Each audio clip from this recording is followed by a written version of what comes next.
فرزند زہرا یہ حالات برے ہیں۔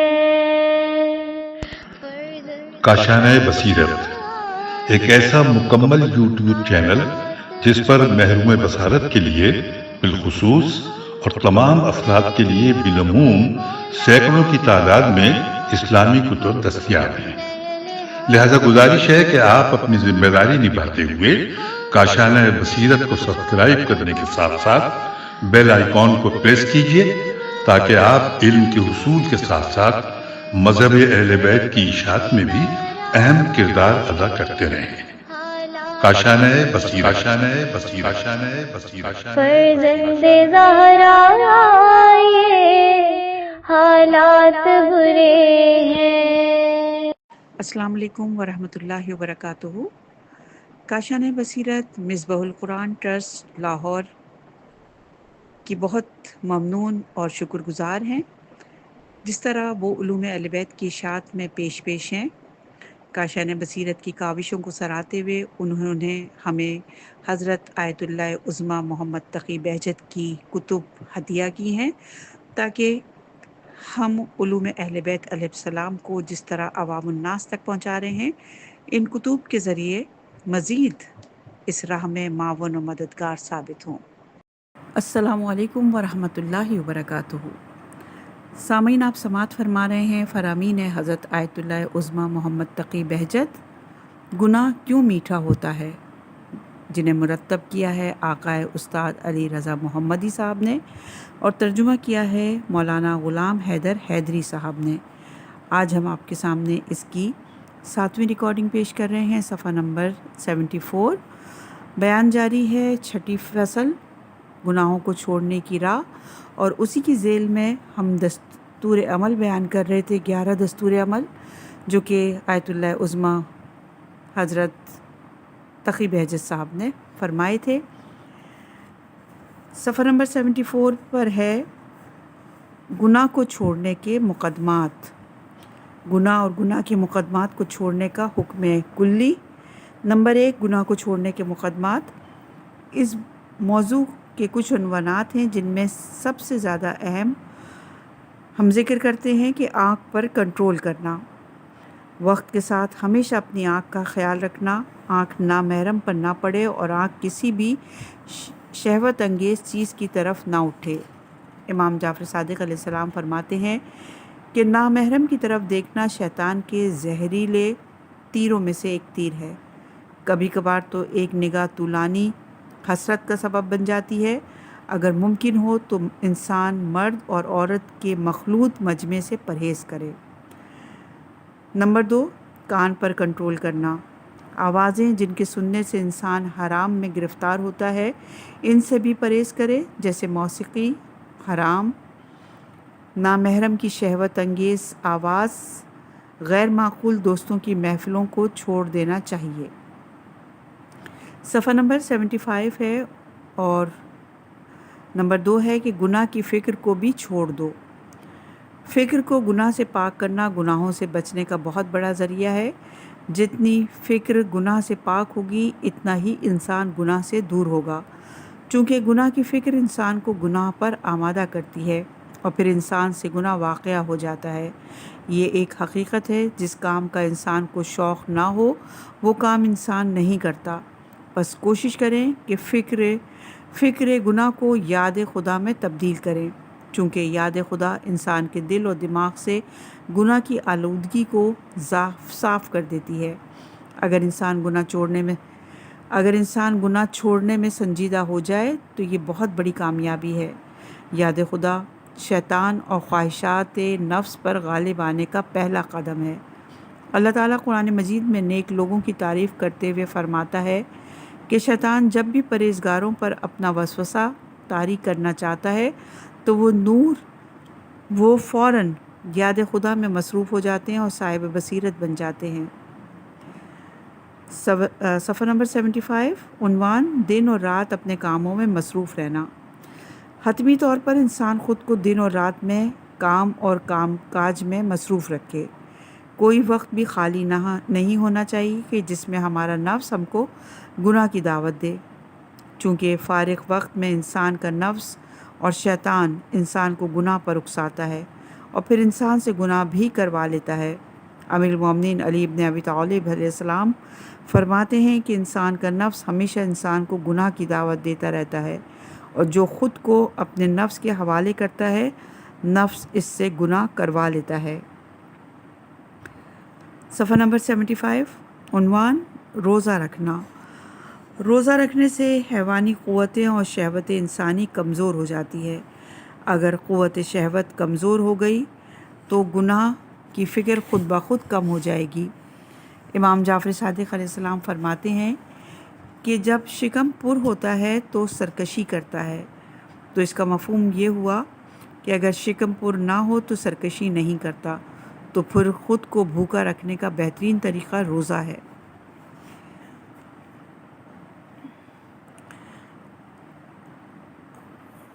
آگے ہے کہ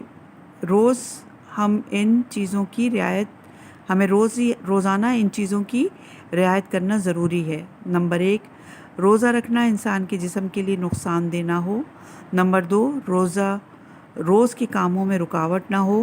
نمبر 3، اگر روزہ مضر اور مخل نہ ہو تو فقط پیر اور خمیس یعنی بدھ کے دن روزہ رکھیں۔ اگر کسی کی وجہ سے روزہ نہ رکھ سکیں کسی وجہ سے تو ورزش ڈبل کر لیں۔ صفحہ نمبر 76، عنوان ہے ورزش کرنا۔ ہر روز ایسی ورزش جو جسم کے لیے مضر نہ ہو، جیسے آرام سے چلنا، رسہ کشی اور کشتی وغیرہ۔ اگر روزہ رکھنا انسان کے جسم کے لیے مضر ہو تو ورزش ڈبل کر لیا کریں۔ اگلا عنوان ہے موت اور قیامت کو یاد کرنا۔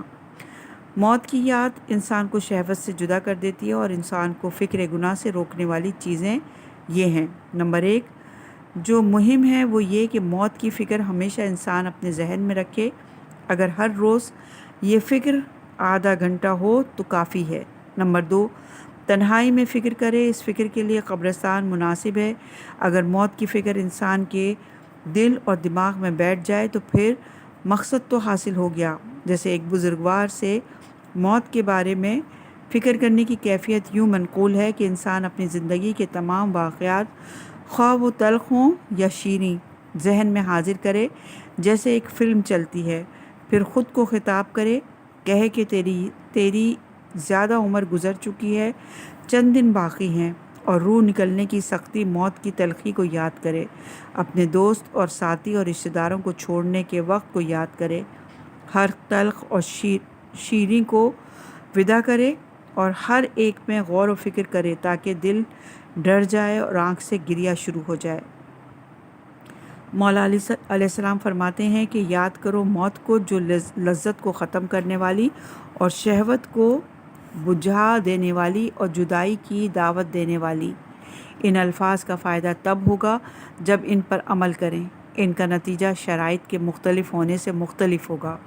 موت کو یاد کرنے کے لیے کتاب سیاحت غرب کا مطالعہ کریں اور فلم سیاحت غرب کو دیکھیں، یہ دونوں انسان کے نیک ہونے میں مددگار ثابت ہوں گی۔ صفحہ نمبر 77 ہے اور عنوان ہے کہ فارغ اوقات سے صحیح فائدہ حاصل کرنا، صحیح لوگوں کے ساتھ صحیح تعلقات کا ہونا، اپنے وجود میں تقویٰ اور معنویت کو ایجاد کرنا۔ صفحہ نمبر 77 ہے آخری نقطہ۔ ہر گناہ کا ایک طریقہ کار ہے، لہٰذا تمام نکات کو مد نظر رکھ کر کلی طور پر انسان گناہوں کو چھوڑ دے اور تمام گناہوں کی لسٹ کو معلوم کرنے کے بعد ہر ایک کو چھوڑتا جائے، نتیجہ یہ ہوگا کہ وہ گناہوں سے پاک ہو جائے گا۔ صفحہ نمبر 77، گناہ کی فکر سے رہائی۔ کچھ لوگ گناہ کی فکر میں مشغول رہتے ہیں، یہی فکر ان کو گناہ میں گرفتار کر دیتی ہے۔ گناہ کی فکر تو گناہ نہیں ہے، جب تک انسان گناہ کرتا نہیں وہ گناہ لکھا نہیں جاتا۔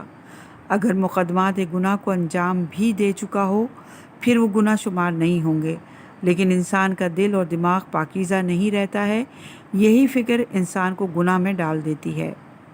حضرت علی علیہ السلام فرماتے ہیں کہ جو گناہوں کی زیادہ فکر کرتا ہے یہ فکر اس کو گناہ میں پھنسا دیتی ہے، اور یہ روایت غرر الحکم جلد نمبر 5 صفحہ نمبر 321 پر ہے۔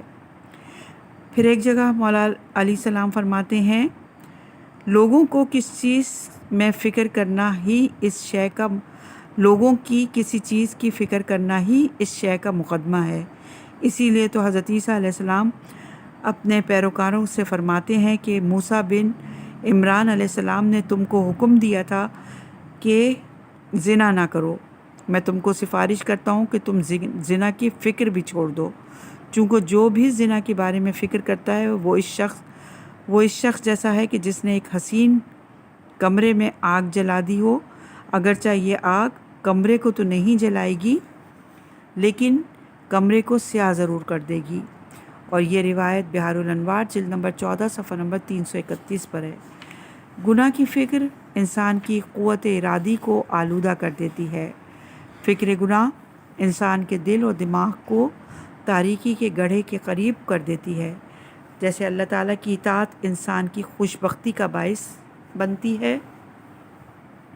ایک مسلمان ایک جنگ میں قتل ہو گیا، قتل کے بعد وہ قتیل الحمار یعنی گدھے کی محبت میں قتل ہونے والا معروف ہو گیا تھا، کیونکہ اس کا جنگ سے مقصد فقط ایک کافر کے گدھے کو بطور غنیمت حاصل کرنا مقصود تھا، لیکن افسوس کہ وہ خود قتل ہو گیا تھا۔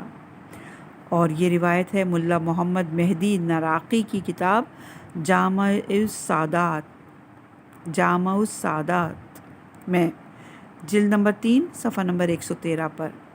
صفحہ نمبر 78 ہے چند سفارشیں۔ نمبر 1، کسی بھی گناہ کو چھوٹا شمار نہ کرو۔ نمبر 2، صبح سے اللہ تعالیٰ کے ساتھ یہ شرط کرنا کہ کوئی گناہ نہیں کروں گا، پھر سارا دن اس شرط کی پابندی کرنی چاہیے۔ جب شام سونے کا وقت ہو تو جو اعمال کیے ہیں ان کا حساب اپنے سے کرو آ کر اپنے اعمال پر راضی ہو تو اللہ تعالیٰ کا شکر کرو، ورنہ اپنے نفس کو سزا دو اور استغفار بھی کرو۔ نمبر 3، ہمیں یہ بھی معلوم ہونا چاہیے کہ ہم سب پر ہر وقت اللہ تعالیٰ کے حضور میں ہیں ہم سب، اور وہ ہمارے ظاہری و باطنی اعمال سے باخبر ہے۔ نمبر 4، اللہ تعالیٰ سے دعا اور مدد طلب کرو، کیونکہ اللہ تعالیٰ فرماتا ہے کہ اگر میرا فضل اور کرم تم پر نہ ہوتا تو کوئی بھی بافضیلت نہ ہوتا اور پاک و پاکیزہ اعمال انجام نہ دیتا۔ سورہ نور کی آیت نمبر 21 کا ترجمہ ہم نے پیش کیا۔ نمبر 5، اپنی بری عادات کی بجائے خود میں اچھی عادات کو وجود دو، جیسے ہمیشہ نماز باجماعت پڑھنی اور نماز تہجد اور اہل قبور کی زیارات اور دعا اور قرآن مجید کی تلاوت کرو۔ نیکی برائی کے میدان کو تنگ کر دیتی ہے، آخر کار برائی ختم ہو جاتی ہے۔ سورہ ہود کی آیت نمبر 114 کا ترجمہ ہم نے پیش کیا۔ نمبر 6، نیک اور زاہد لوگوں کی زندگی کے مطالعے کو نہ چھوڑیں اور نہ ہی اخلاقی کتابوں کے مطالعے کو بھولیں۔ صفحہ نمبر 78 ہے، عنوان ہے گناہوں سے محفوظ ہونے کا عملی طریقہ کار۔ گناہوں سے دوری کے بارے میں جو کچھ بیان کیا گیا، اس میں سے کچھ امور کی رعایت بھی لازم ہے جن کو ہم مخصوص انداز میں بیان کرتے ہیں۔ نمبر 1، اپنی آنکھوں پر کنٹرول کرو۔ صفحہ نمبر 79 شروع ہو گیا ہے۔ نمبر 2، تنہائی میں نامحرم کے ساتھ بات و مذاق کرنے سے پرہیز کریں۔ نمبر 3، جن سے مخالف کے خیالات میں فکر کرنے سے پرہیز کریں اور مسائل جنسی میں فکر کرنے سے بھی پرہیز کریں۔ نمبر 4، شہوت انگیز تصویر اور فلم کو دیکھنے سے بھی پرہیز کریں۔ نمبر 5، جو مذاق جنسیات کو بھڑکاتا ہے اس سے بھی پرہیز کرو۔ نمبر 6، شہوت کی شدید ہونے کی صورت میں ایسی چیزوں کے کھانے میں کمی کرو جو شہوت کو بھڑکاتی ہیں، جیسے پیاز اور کھجور اور مرچیں وغیرہ۔ نمبر 7، اپنی جنسیات کو حد اعتدال پر لانے کے لیے حتمی طور پر ورزش کرو اور جسم کو حرکت میں رکھو، اور ہر روز جسم سے فکری بدنی کام بھی لو۔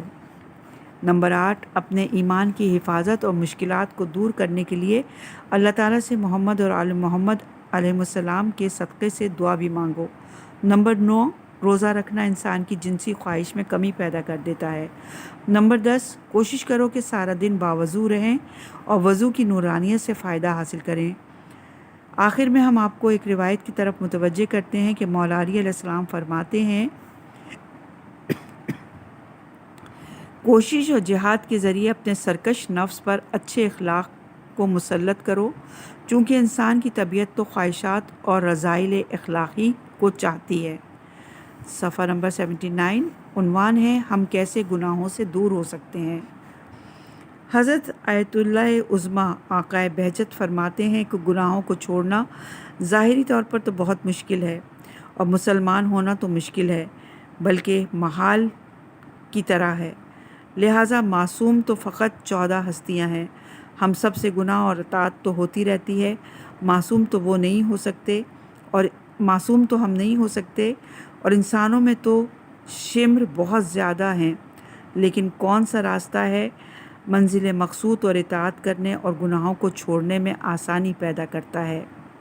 کچھ کام ایسے ہیں جن پر خرچ کچھ بھی نہیں ہوتا اور آسان بھی ہیں، لیکن ہر کام باتوں سے نہیں بلکہ کام کرنے کے ذریعے منزل طے پائے گی۔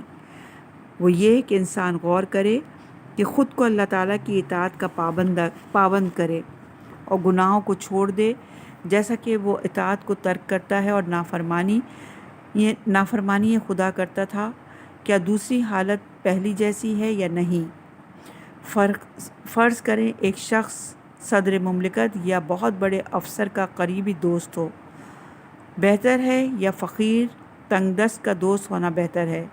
آیا یہ اچھا ہے کہ ہماری دوستی اس ذات سے ہو جس کے اختیار میں موت اور حیات اور مرض اور صحت اور فقر اور مالداری ہے، یا اس سے دوستی لگائیں جو خود محتاج اور بیچارہ اور کمزور ہے؟ اللہ تعالیٰ کے احکام کی اطاعت اور اس کی نافرمانی اور شیطان اور اپنے نفس کی اطاعت ایسے ہے کہ جیسے اس سے دوستی لگانا جس کے اختیار میں موت اور زندگی، فقر و غنی کرنا اور مرض اور صحت اور مریض خانہ اور ڈاکٹر اور خزانہ اور مالداری ہے، یا شیطان سے دوستی لگائیں کہ جس کے اختیار میں کچھ بھی نہیں ہے۔ انسان کس کو اختیار کرے اور دل اور دماغ کے ذریعے کس سے محبت کرے؟ یہ محبت نہ جہنم کے خوف سے ہو اور نہ ہی جنت کے لالچ سے ہو۔ ظاہری طور پر خدا مطیع کا پشت پناہ مضبوط اور ہر بھلائی عطا کرنے والا ہے، اور نافرمان کا پشت پناہ شیطان ہے جو کہ خود انسان سے بھی زیادہ محتاج ہے اور انسان کا فنکار دشمن ہے، اور یہ جاہل دوست سے بھی بدتر ہے۔ اس کی تمام کوشش انسان کو دھوکہ دینا ہے۔ شیطان سے دوستی لگانے والا اس فرد کی طرح ہے جو اپنی مشکلات کو حل کروانے کے لیے کسی کے پاس مدد مانگنے جائے اور وہ جواب میں کہے کہ تیرے لیے بہترین راہ حل خودکشی ہے۔ شیطان کے تو ایسے ہی مشورے ہوتے ہیں۔ شیطان کہتا ہے کہ تیرے لیے بہتر ہے کہ تو موت کا ایک ہی کیپسول کھا، یہ نشاور گولیاں کھا تاکہ تیری زندگی پرسکون ہو جائے۔ اسی لیے اللہ تعالیٰ کی اطاعت کی نیت رکھنے اور اطاعت کرنے والا دوست اور ہم نشین ہے۔ قادر مطلق اور غنی اور دانا اور کریم کا نافرمانی کی نیت اور نافرمانی کرنے والا دوست ہے۔ فقیر اور عاجز اور جاہل گھٹیا کا اگر ہم اس معنی کو ذہن میں جگہ دیں تو معلوم ہو جائے گا کہ ہم کو اطاعت میں فائدہ ہوگا اور نافرمانی میں ہم کو نقصان ہوگا، کیونکہ اللہ تعالیٰ کے ایسے بندے بھی ہیں جو یہ کہتے ہیں، سورہ آل عمران کی آیت نمبر 49، میں مردوں کو حکم خدا سے زندہ کرتا ہوں۔ اسی طرح کی کرامتوں پر قدرت رکھتے تھے۔ ایسا ہو سکتا ہے؟ محال نہیں ہے۔ ایسی کرامت کے لیے نبی ہونا بھی ضروری نہیں ہوتا، بلکہ جو نبی کا تابع ہوتا ہے وہ بھی اللہ تعالیٰ کے حکم سے مردوں کو بھی زندہ کر سکتا ہے۔ البتہ یہ فرد اپنی نبوت کا دعویٰ بھی نہیں کرتا۔ اگر انسان یقین کرے کہ اطاعت یعنی دوستی لگانا غنی اور قادر اور کریم کے ساتھ، نافرمانی یعنی دوستی لگانا اپنے سے زیادہ محتاج اور عاجز کے ساتھ، تو پھر انسان کبھی بھی نافرمانی خدا کی طرف راغب نہیں ہوگا، چونکہ کوئی عاقل بھی بادشاہی، محل اور تمام نعمات اور آبادی پرسکون ماحول کو چھوڑ کر خرابی میں زندگی گزارنے پر راضی نہیں ہوتا، اور خرابی میں رہنے والا دوست بھی اتنا کمینہ ہے کہ وہ کسی کو اپنے ساتھ خرابی میں ٹھہرانا بھی پسند نہیں کرتا۔ پھر بھی ہم خرابی کی طرف جائیں تو ہر چیز سے محروم ہو جائیں گے۔ اسی لیے اطاعت کی آسانی اور نافرمانی کی دوری کے لیے ہمیں توجہ کرنی چاہیے کہ اطاعت میں سب نعمتیں اور خوشیاں اور عزت بھی ہے، اور نافرمانی میں صرف محرومیت اور پریشانی اور ذلت ہے۔ اور یہ روایت در محضر بہجت جلد نمبر 1 نقطہ نمبر 7 ہم نے بیان کیا۔ ہم موت کے کتنے قریب ہیں، لیکن پھر بھی ہم کو کوئی فکر نہیں ہے۔ علامہ بہجت رحمہ اللہ فرماتے ہیں کہ ہم موت کے اتنے قریب ہونے کے باوجود ہم موت کو خود سے دور سمجھتے ہیں اور موت سے غافل ہیں۔ آقائے حائری شیخ حاج مرتضیٰ حائری فرزند شیخ عبدالکریم حائری، جو کہ حوزہ علمیہ قم کے بانی ہیں، فرماتے ہیں کہ میں نے خواب میں اسرائیل کو دیکھا تو اسرائیل مجھے کہتا تھا کہ تم آرام کرو، باوجود اس کے کہ ہم جانتے ہیں کہ ہم نے مر جانا ہے، فقط ہم کو موت کا وقت معلوم نہیں ہے، چونکہ ہر وقت ایک عالم برزخ کی مسافت طے کرتے ہیں اور ہمارے اختیار میں کچھ بھی نہیں ہے، جیسا کہ قرآن مجید میں ارشاد باری تعالیٰ ہے سورہ زمر کی آیت نمبر 42 میں، تیرے رب نے ہر نفس پر موت کو حتمی قرار دیا ہے۔ اسی طرح سورہ زمر کی آیت نمبر 42 میں اللہ تعالیٰ آگے فرماتا ہے،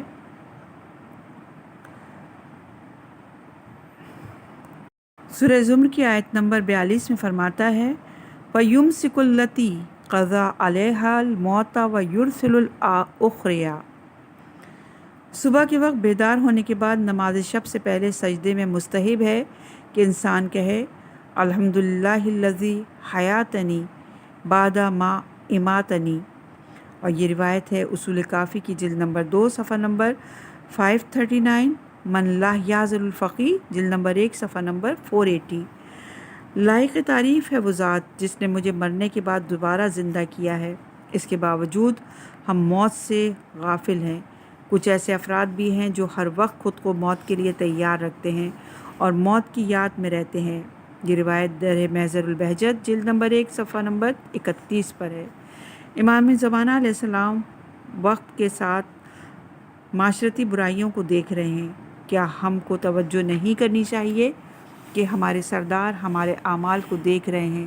جو آدمی تنہائی میں خود گناہ کرتا ہے تو اس کا گناہ کا معاشرے کے ساتھ کوئی ربط نہیں ہے، لیکن گناہ کرنے والا خود مستحق جہنم ہے،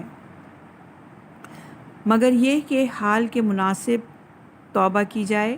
اجتماعی گناہ کے جو معاشرے کی تباہی کا باعث ہیں اور نظام کو خراب کرنے کا سبب ہیں، یا حرام کو حلال قرار دیا جائے، یا واجب کو ترک کر دیا جائے، یا دوسروں کا مال لوٹا جائے، یا کسی کی توہین کی جائے، یا پاکیزہ افراد کو قتل کیا جائے، یا مسلمانوں کا خون بہایا جائے، ناحق حکم جاری کیا جائے، تو اتنے مظالم کے بعد کیا ہوگا؟ اور ساتھ ہمارا یہ بھی عقیدہ ہے کہ ہمارے امام زمانہ علیہ السلام کہ جو اللہ تعالیٰ کو دیکھنے والی آنکھ بھی ہم کو دیکھ رہی ہے، کیا ہم اللہ تعالیٰ کی نظر سے بھی فرار اختیار کر سکتے ہیں اور خود کو خدا سے بھی چھپا سکتے ہیں؟ جو چاہیں وہ کام کریں، تو اس کا جواب کیا دیں گے؟ تمام وسائل ہم اللہ تعالیٰ سے لے کر ہی اللہ تعالیٰ کے دشمن کی حمایت کرتے ہیں۔ ہم تو کفار اور منافقین کے مددگار بنے ہوئے ہیں۔ کتنا سخت ہے کہ ہم جو کام بھی کرنا چاہتے ہیں اس سے پہلے یہ نہیں سوچتے کہ ہمارا یہ کام اللہ تعالیٰ کی خوشی کا سبب ہے یا نہیں، اور اللہ تعالیٰ کے حکم کی طرف توجہ بھی نہ کریں اور اللہ تعالیٰ کی خوشی کو حاصل بھی نہ کریں۔ حالانکہ ہر کام میں اللہ تعالیٰ کی خوشی اور ناراضگی دونوں معلوم ہیں۔ ظاہری طور پر جو چیز واضح ہے اس پر عمل کریں، اور جو معلوم نہیں اس میں احتیاط کریں۔ تھوڑا عرصے پہلے کا واقعہ ہے کہ ایک آدمی کو کسی اہل مجتہد کی تقلید کے بارے میں شک تھا، تو اس کو خواب میں فقیہ جامع الشرائط کا چہرہ دکھایا گیا، جس کو اس نے نجف اشرف میں تحقیق کے بعد پہچان لیا تھا۔ اسی طرح ایک آدمی فقیہ عادل کے بارے میں سوچتا تھا کہ اس کی تقلید پر باقی رہوں یا کسی اور مجتہد کی تقلید کروں، تو اس کو قبر معصوم علیہ السلام سے حکم ملا کہ اسی فقیہ کی تقلید پر باقی رہو، اگرچہ اس طرح کے منقول مطالب جھٹلا دینے چاہیے، لیکن تمام حالات اور واقعات سے یہ معلوم ہوتا ہے کہ امام زمانہ علیہ السلام ہمارے حالات پر توجہ اور نظر رکھتے ہیں۔ ہم نہیں کہہ سکتے کہ مولا امام زمانہ علیہ السلام ہمارے حالات سے آگاہ نہیں ہیں۔ ہم جو کام بھی چاہیں آزادانہ انجام دے سکتے ہیں۔ اور یہ روایت در محضر بہجت جلد نمبر 1 نقطہ نمبر 128 ہم نے بیان کیا، صفحہ نمبر 82 ہے، اور عنوان ہے ہم موت کو خود سے دور سمجھتے ہیں۔ حضرت آیت اللہ بہجت فرماتے ہیں کہ ہمارا دنیا سے جانا بہت قریب ہے، لیکن ہم اس کو دور جانتے ہیں، ورنہ ہم ایسا جھگڑا نہ کرتے۔ دونوں فریق لڑائی کر رہے ہیں یا ایک فریق موت کو خود سے دور جانتا ہے۔ یہ روایت بھی در محضر بہجت جلد نمبر 2 نقطہ نمبر 914۔ ہمیں اپنی روح کے علاج کی کوئی فکر بھی نہیں ہے۔ علامہ بہجت فرماتے ہیں کہ ہم راستے میں رکے ہوئے ہیں، ہم کو اپنے علاج کی فکر نہیں ہے، ہم اپنی روحانی بیماری کی دوا مشخص نہیں کرتے، کہ جیسا کہ اللہ تعالیٰ قرآن مجید میں فرماتا ہے سورہ شمس کی آیت نمبر 8 میں، فَلَهُمَا فُجُورَهَا وَتَقْوَتُهَا، پس اللہ تعالیٰ انسان کو گناہ اور تقوی کا الہام کرتا ہے، لیکن ہم اپنے علاج کی فکر میں نہیں ہیں۔ اور یہ روایت بھی در محضر بہجت جلد نمبر 2 نقطہ نمبر 612 میں بیان ہوئی۔ اگر ہم اللہ تعالیٰ سے ایک پولیس والے کے برابر بھی خوف کریں تو اتنا کام خراب نہ ہوتا، جیسے کہ ایران میں بادشاہ پہلوی کے زمانے میں مجلس اور اجتماعات دینی ممنوع تھے۔ تو ایک مسجد میں مجلس ہو رہی تھی کہ ایک نے مسجد کی کھڑکی سے مجمع کو دیکھا تو سب گھبرا گئے اور وحشت ناک ہو گئے۔ تو جو علامہ صاحب تقریر کر رہے تھے انہوں نے کہا اگر ہم اللہ تعالیٰ سے اس کے برابر ڈرتے تو معاملہ اتنا خراب نہ ہوتا جتنا اب خراب ہو چکا ہے۔ اور یہ روایت بھی در محضر بہجت جلد نمبر 2 نقطہ نمبر 653 ہے، صفحہ نمبر 83، عنوان اپنے نوکر کے جوتے سیدھے کر۔ اور یہ تکبر کا علاج ہے۔ مرحوم مرزا جواد ملکی تبریز کے دوسرے علماء بھی مرحوم عبداللہ مامقانی رحمہ اللہ کے پاس تشریف فرما تھے۔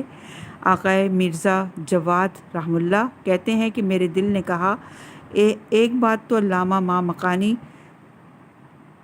رحمہ اللہ نے فرمائی تو دوسری میں کہہ دیتا ہوں کہ تو اس کی جوتی سیدھی کر، تو میرا دل مجھ سے ناراض ہوا کہ یہ کیا کام ہے، تو میں نے خود کو کہا تو اس کی نوکر کی جوتی سیدھا کر۔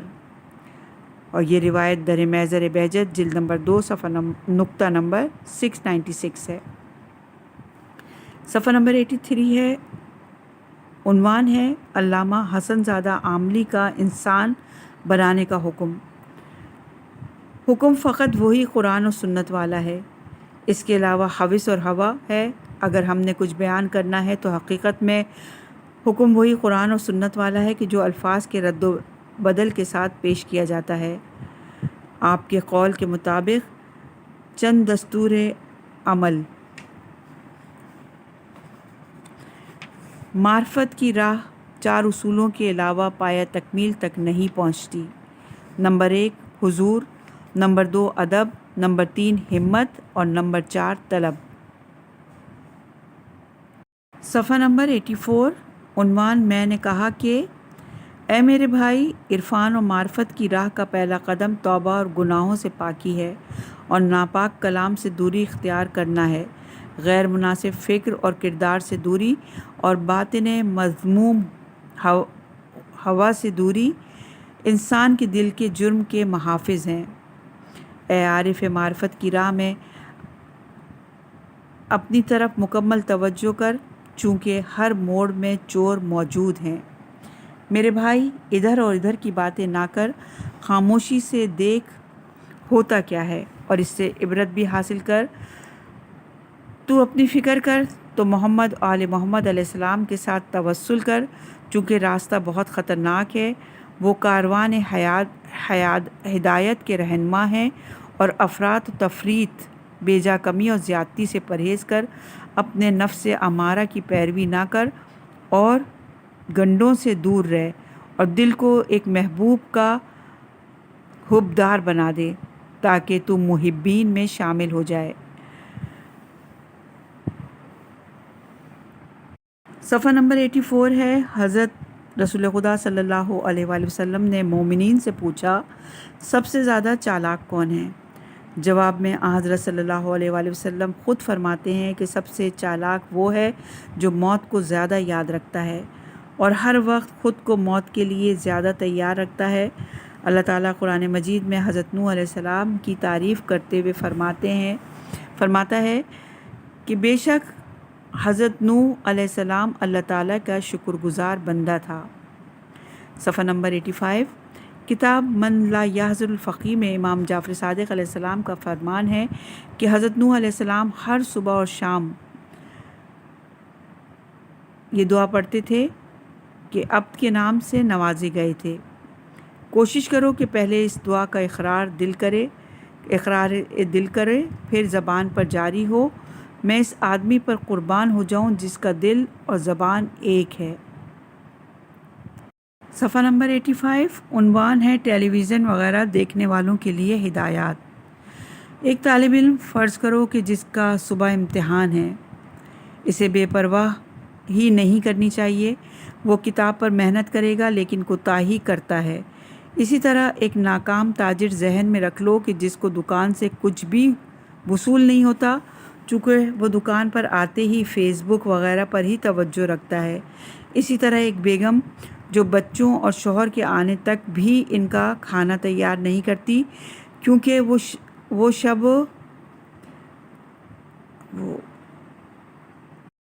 وہ لیپ ٹاپ پر اور فون پر وغیرہ پر اپنے دوستوں کی تصویریں وغیرہ دیکھتی ہے، گپ شپ کرتی ہے، تو اب یہ طالب علم اور یہ ناکام تاجر اور ایک ایسی بیگم صاحبہ ان بری عادتوں کے عادی بن چکے ہیں اور اپنے مہم کاموں کی طرف توجہ نہیں کرتے۔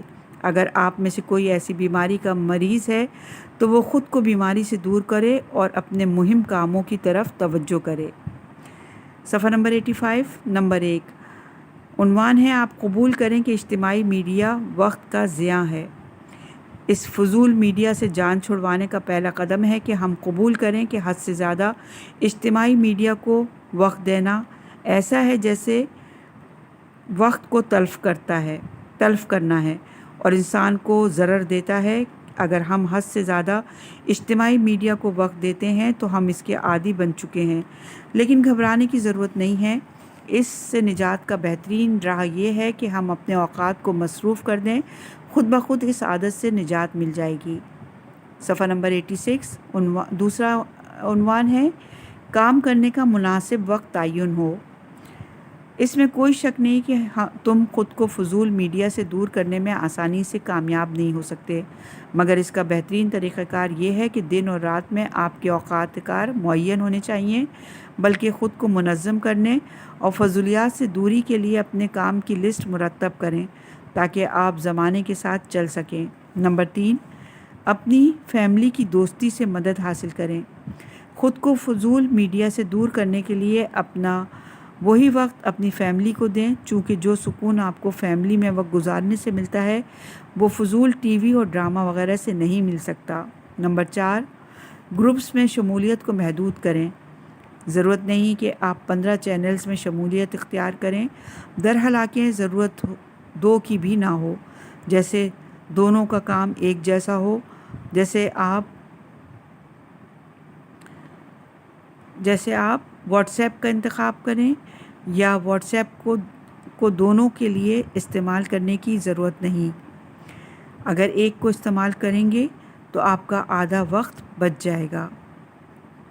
نمبر 5 خود پر کنٹرول کو مضبوط کریں۔ اجتماعی میڈیا سے اس وقت فائدہ حاصل کرو جب اپنے کاموں سے فارغ ہو جاؤ اور آپ کی سکون کا وقت ہے۔ اگر آپ کو کوئی کام ہے تو اس کام کو چھوڑ کر اپنی تصویر وغیرہ دیکھنے سے وقت ضائع نہ کرو، اس چیز سے آپ کا کنٹرول آپ پر مضبوط ہوگا۔ نمبر 6 تحقیق کرو کہ اس فضول اجتماعی میڈیا کی وجہ سے آپ کن چیزوں سے محروم ہوتے ہیں۔ اگرچہ اس اجتماعی میڈیا میں شمولیت کے کچھ نقصانات ہیں لیکن اس کے کچھ فوائد بھی ہیں، لیکن تحقیق کے بعد یہ ثابت ہوا کہ اس اجتماعی میڈیا کا نقصان فائدے سے بہت زیادہ ہے۔ نمبر 7 ہدف کے علاوہ کسی بھی گروپ میں شرکت نہ کریں۔ اس گروپ میں شرکت کرو جس کا ہدف معین ہو اور اس گروپ میں مناسب افراد کام کرتے ہوں۔ مثال کے طور پر وہ کام کرنے والے ہوں یا وہ گروپ تعلیمی ترقی کے لیے ہو یا فیملی گروپ ہو، یا آپ کے لیے مفید ہو سکتے ہیں۔ اگر آپ شادی شدہ ہیں تو اجتماعی میڈیا میں نامحرم افراد جو کہ آپ کے ساتھ کام کرتے ہیں اور آپ کے درد دل سنتے ہیں، اس سے پرہیز کریں، کیونکہ آپ کو ہمیشہ ان کے ساتھ کام کرنے سے آپ کو ان سے پیار بھی ہو سکتا ہے، جس کی وجہ سے آپ کی فیملی میں خرابی پیدا ہو سکتی ہے اور دوست آپ کا زیادہ وقت لے جائے گا۔ یاد رکھنا کہ آپ کے درد دل کے لیے سب سے بہتر آپ کی فیملی اور آپ کی بیگم صاحبہ ہیں۔ نمبر 8، بیکار و فضول زندگی نہ گزاریں۔ آپ کا کسی کام میں مصروف نہ ہونا آپ کو فضول پروگرامز میں مصروف کر دے گا۔ اپنے فارغ اوقات میں دوسری تفریحات جن کو آپ پسند کرتے ہیں دلچسپی لو تاکہ آپ کو فضول اجتماعی میڈیا سے نجات مل جائے۔ نمبر 9، اجتماعی میڈیا آپ کی کون سی ضروریات پوری کرتا ہے۔ تحقیق کرو کہ اجتماعی میڈیا آپ کی کون سی ضروریات کو پورا کرتا ہے جس کی وجہ سے آپ کو اس سے اتنی محبت ہو چکی ہے۔ جب ضرورت سامنے آ جائے تو پھر ممکن ہے آپ کی وہ ضرورت آپ کی شریک حیات کی بات چیت کے ذریعے اچھے انداز میں پوری کر دے۔ نمبر 10، اجتماعی میڈیا کے وقت کو معین کریں۔ اجتماعی میڈیا سے فائدہ حاصل کرنے کا وقت معین کرو۔ مثال کے طور پر 15 منٹ یا آدھا گھنٹہ آپ نے استفادہ کرنا ہے۔